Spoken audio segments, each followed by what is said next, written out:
Quais os melhores ETFs na minha opinião? O que é que significa alavancagem? Como eu montaria a minha carteira de investimentos? É isso que a gente vai falar no vídeo de hoje. Bora pro vídeo. Fala pessoal, eu sou Pedro Guedes e antes da gente entrar no conteúdo do vídeo, eu quero lembrar para vocês que nos dias 11, 12 e 13 de dezembro eu estarei realizando o evento A Virada, que será um evento no qual eu estarei te ensinando a analisar e investir nos ativos que têm o maior potencial de valorização na bolsa, transformando 2024 no ano mais lucrativo da sua vida. E ao final, você ainda terá a oportunidade de entrar na última turma do ano do meu curso IZT, investindo do zero ao topo. Então, já toca no link que está aqui embaixo para você garantir a sua vaga no evento. Ele é 100% online e gratuito. Link que está aqui embaixo na descrição. Bora pro vídeo. A primeira pergunta desse Guedes Responde foi feita pela Graziela VRB. Como você montaria uma carteira para quem é universitário?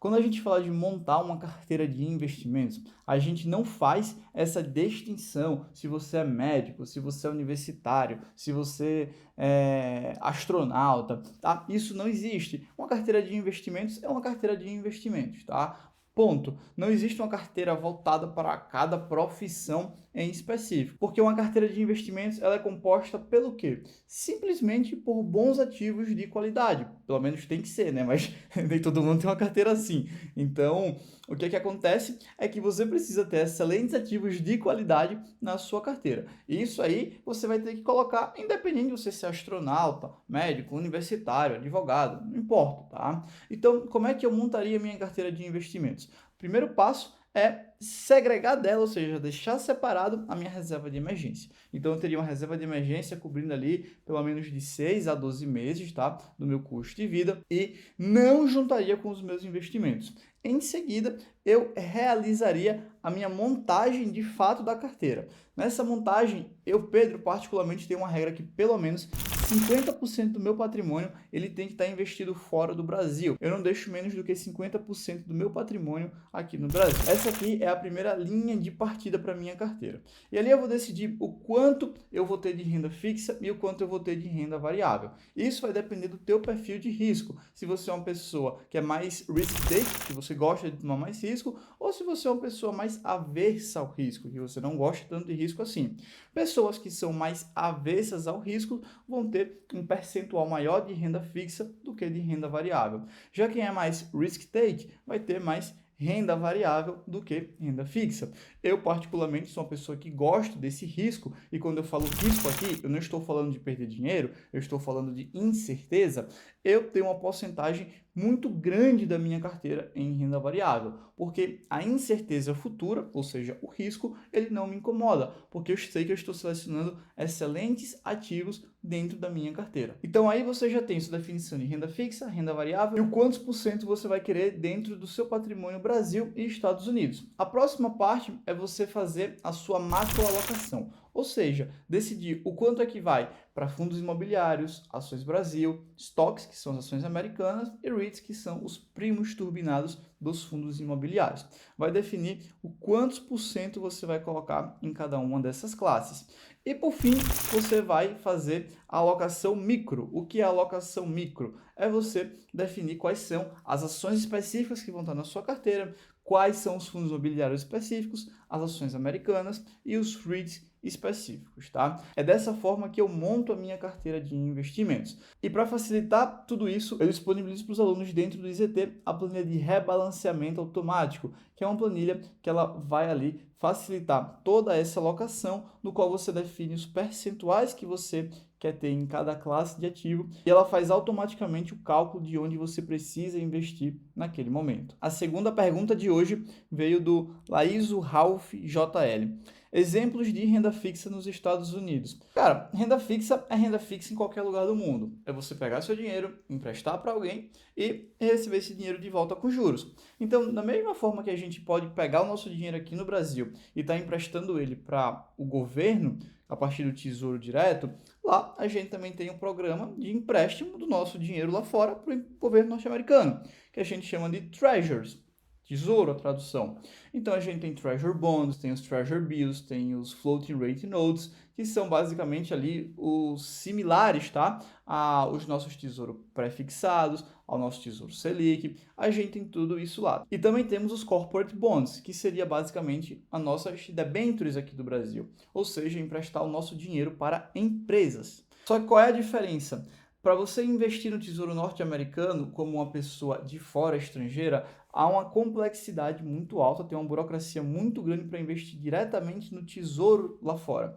Então, o que a gente geralmente faz é comprar esses títulos lá fora via ETF, tá? Títulos do Tesouro é muito mais interessante a gente comprar via ETF no mercado norte-americano. Já os Corporate Bonds já estão sendo disponibilizados de fácil acesso pelas corretoras. Lembrando que eu estou falando de corretora que você investe diretamente no exterior, como a conta global do Banco Inter, a Avenue, Nomad, entre outros. O que acontece é que você consegue, de fácil acesso, estar investindo em títulos de empresa norte-americanas ou empresas brasileiras mesmos na sua própria corretora estrangeira. Um exemplo é que você pode comprar títulos de dívida da Vale pagando em dólar. Tem corretoras que permitem hoje em dia você comprar títulos de empresas brasileiras, só que pagando em dólar. Vai te pagar 6% ao ano, por exemplo, em dólar. É dessa forma que a gente investe em renda fixa nos Estados Unidos. A próxima pergunta que a gente tem aqui é do Casmuel. Quando a empresa que invisto é privatizada, quais são os riscos, malefícios ou benefícios? Olha, eu vou te falar que contar os riscos e malefícios é bem complicado. Mas quando a gente fala de benefícios, a gente geralmente está falando de desburocratizar a empresa, a gente está falando de aumentar a eficiência da própria empresa operacional, a gente tem pessoas ali mais alinhadas com o objetivo final da empresa, que seria o lucro. Geralmente a gente tem ali inovações de uma forma mais fácil, porque está tudo menos burocratizado, então fica muito mais fácil você ter inovações. A gente também tem o estímulo a competições, porque privatizações tendem a realizar eficiência operacional, a empresa fica mais eficiente, reduz mais os seus custos, enxuga mais toda aquela estrutura e, consequentemente, torna o mercado, o setor muito mais competitivo. Então, privatização é sempre algo muito bem-vindo. E a última que eu julgo como talvez a mais importante é você não ter o risco do Estado estar interferindo a qualquer momento naquela empresa. Quando a gente tem uma estatal, a gente corre o risco do Estado estar interferindo ali e dando a opinião dele e tomando atitudes que ele quer por ser sócio majoritário. E muitas vezes a gente sabe que quando a gente fala de Estado, tendo controle da empresa, a gente geralmente não está focado em visar o lucro, até porque existem muitos cargos ali dentro que são comissionados, cargos que são colocados por indicação, e nesse ponto, aquelas pessoas que estão ali não vão estar trabalhando por competência, mas sim por indicação. Então pode haver esse conflito. Dessa forma, isso estraga toda a estrutura, toda a beleza de uma empresa, e o objetivo seria visar o lucro, visar a maior eficiência operacional. Dessa forma, quando a gente tira essa intervenção direta do Estado, a gente tem uma sensação muito melhor de tranquilidade, porque não vai ter o risco de a qualquer momento o Estado estar interferindo, como já aconteceu no passado. Um caso muito recente é o que está acontecendo agora em CEMIG, que a gente tem que o Zema ele estava falando de uma política mais liberal, de tirar a participação do Estado de Minas Gerais na empresa de energia de lá. E o que é que aconteceu? O que a gente viu nada mais é do que agora ele simplesmente mudou de opinião e está falando em vender uma parte da empresa para o governo federal. Então, olha só como a gente vai de 0 a 100 tão rápido quando a gente tem o Estado como sócio das empresas que você investe. Então, investir em empresas estatais tem um risco muito maior do que você estar investindo em empresas que você não tem o Estado como seu sócio. A próxima pergunta é do Matheus Elzam. Quais são alguns dos melhores ETFs em sua opinião? Quando a gente fala de ETFs, eu particularmente odeio os ETFs brasileiros, tá? Eu não gosto muito da composição dos ETFs daqui. O único que se salva é o ETF Small, que é o de Small Caps, que pega as empresas de menor capitalização aqui no Brasil. Mas tirando esse, eu particularmente não gosto de nenhum. Eu prefiro muito mais a estrutura de se investir diretamente em ETFs norte-americanos. São mais de 2.000 ETFs. Pra você ter uma ideia, a gente não tem nem 2.000 empresas aqui na Bolsa, a gente tem 500, 600 empresas na Bolsa brasileira. Lá a gente tem mais de 2.000 ETFs.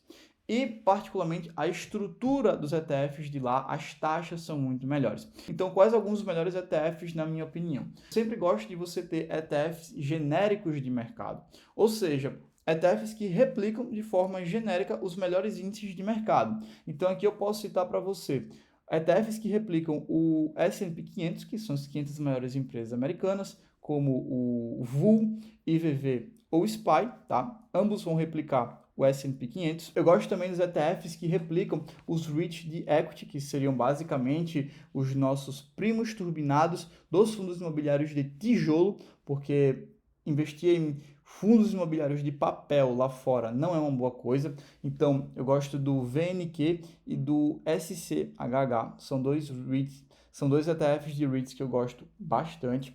E também gosto de estratégias mais específicas, como a estratégia de Factor Investing, que são os investimentos em fatores, que foi desenvolvida pelo Eugene Fama lá nos anos 90. Eugene Fama, para quem não conhece, é um Nobel que ganhou o seu prêmio lá em 2013, junto com o Robert Shiller. Cara, o Fama é um cara excepcional. Eu vou deixar um livro aqui dele que eu recomendo bastante. A estratégia do Factor Investing, como o nome já diz, nada mais é do que você selecionar as empresas através de fatores. Basicamente, você colocar filtros específicos, que ele chama de fatores, que vai te resultar em algumas empresas restantes. Então, você pode colocar filtro por tamanho de mercado, como small cap, mid cap, large cap, por lucratividade, por se a empresa está cara ou se está barata. Tem N fatores que você pode colocar aí no Factor Investing para selecionar os melhores filtros.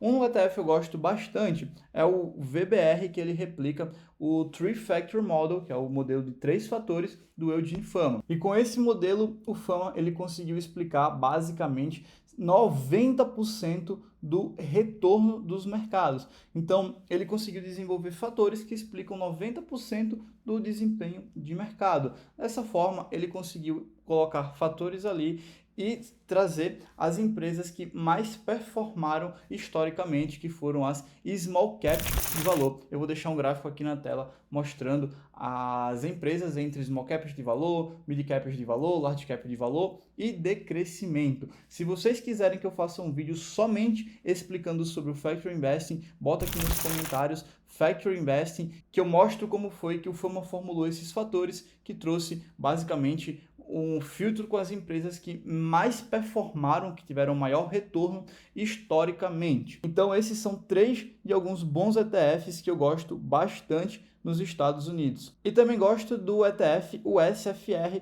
que é o Floating Rate, nada mais é do que um ETF que vai comprar taxa de juros americana. Então você vai estar investindo na taxa Selic dos Estados Unidos, que hoje em dia está no patamar atual. Lá no passado, há 2, 3 anos atrás, a gente estava com a taxa deles de 0, agora a gente está na taxa de 5, então particularmente nos valores atuais eu gosto bastante, é um ETF bem legal também, tá? Esses são alguns dos ETFs que eu gosto, não dá para falar todos aqui, mas esses são alguns dos ETFs que eu gosto bastante. Então foi isso para o vídeo de hoje. Se você quer ter a sua pergunta respondida aqui no Guedes Responde, deixa ela também nos comentários, que eu vou estar pegando as melhores perguntas e estar trazendo aqui para o quadro Guedes Responde. Também não se esqueçam de tocar no botão aqui embaixo, de se inscrever e deixar o seu like, porque isso ajuda demais a nossa produção de conteúdo aqui. E lembrando para vocês que nos dias 11, 12 e 13 de dezembro, sempre às 20 horas, vai acontecer o evento A Virada, que eu vou te ensinar como você transforma 2024 no ano mais lucrativo da sua vida.